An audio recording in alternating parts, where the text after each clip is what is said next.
E aí, pessoal, beleza? Bom, vamos falar do trabalho no Brasil dentro de uma perspectiva histórica. E para falar do trabalho no Brasil, é interessante a gente fazer alguns apontamentos de acordo com o período. Então, os apontamentos são os seguintes. Bom, nós temos aí o Brasil colônia e o Brasil império, né? Nós temos aí um período que vai de 1500, que é o início da colonização do Brasil pelos portugueses, que havia um sistema escravista, uma oligarquia rural, uma classe nobre, né, que explorava o trabalho, principalmente dos negros africanos, né? O Brasil Império, que não mudou bastante coisa, né? De 1808 até a proclamação da República, 1889, até a Era Vargas, né, o primeiro período. Né? Então, nós tivemos ainda no primeiro momento a manutenção desse sistema escravista em que se forçava o trabalho, principalmente dos negros, né? Mas também já começa a surgir, durante o século XIX, os imigrantes europeus aqui. Então começa a ter aí um investimento mesmo tímido no comércio, na indústria. Você tem aí aqueles imigrantes no final do século XIX, começo do século XX, japoneses, né, que tentam introduzir aí um sistema já de industrialização artesanal, italianos e alemães também.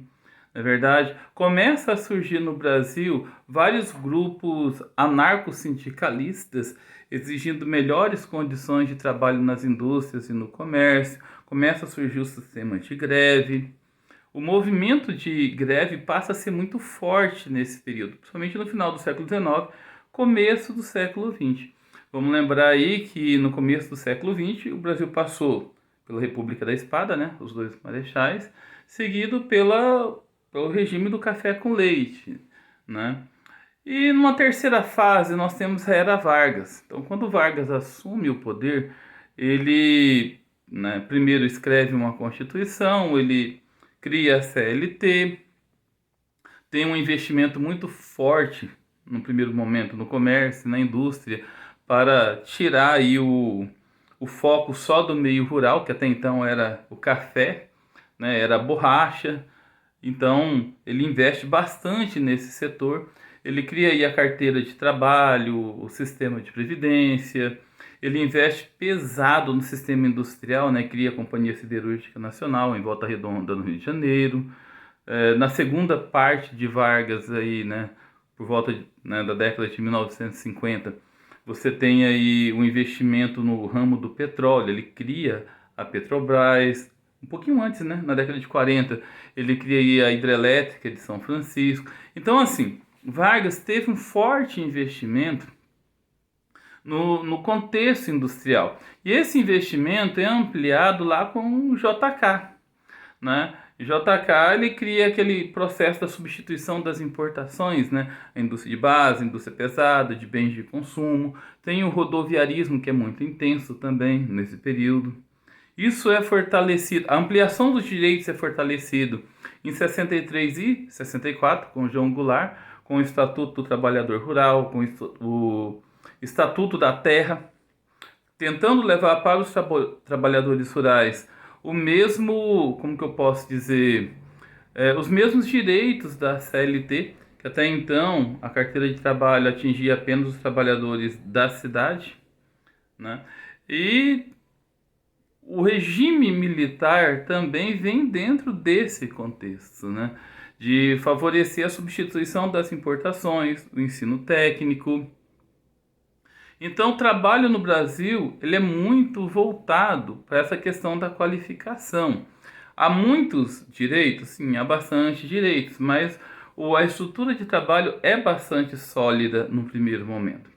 E por último, pessoal, o quarto período, e talvez aquele que nós mais estudamos, né, foi um período mais líquido, pós década de 1990, quando o Brasil lá com o governo do Collor, né, o Sarney tentou fazer um pouquinho isso, mas foi mais visível no governo do Collor, foi a introdução do neoliberalismo aqui no Brasil, quando abre para as importações. Depois o Fernando Henrique também com a questão da privatização das empresas. As indústrias no Brasil passam a ficar mais tecnológicos, o serviço passa a ficar mais globalizado. Nas últimas décadas agora, né, nas primeiras décadas dos anos 2000, a gente vem percebendo uma precarização do trabalhador aqui no Brasil. Por que essa precarização? Porque o trabalhador ele precisa estar o tempo todo se reinventando, fazendo cursos, estudando, né? Então, as empresas vão aumentando a sua tecnologia, por conta disso vai precisando cada vez menos de mão de obra e o desemprego estrutural vem se tornando uma realidade. A gente percebe também que o Brasil, pelo fato de não ter tido um investimento muito sólido na parte industrial, nós temos aí uma economia bastante fragilizada. Então, quando tem crises internacionais, como teve aí a crise de 2008, a crise imobiliária americana, ou a crise na zona do euro, né, o Brasil acabou sendo muito atingido e gerando o que nós conhecemos como desemprego conjuntural. Então, o desemprego no Brasil acabou aumentando por conta dessas crises internacionais. Nós tivemos a crise dos caminhoneiros, aí mais recentemente o Covid.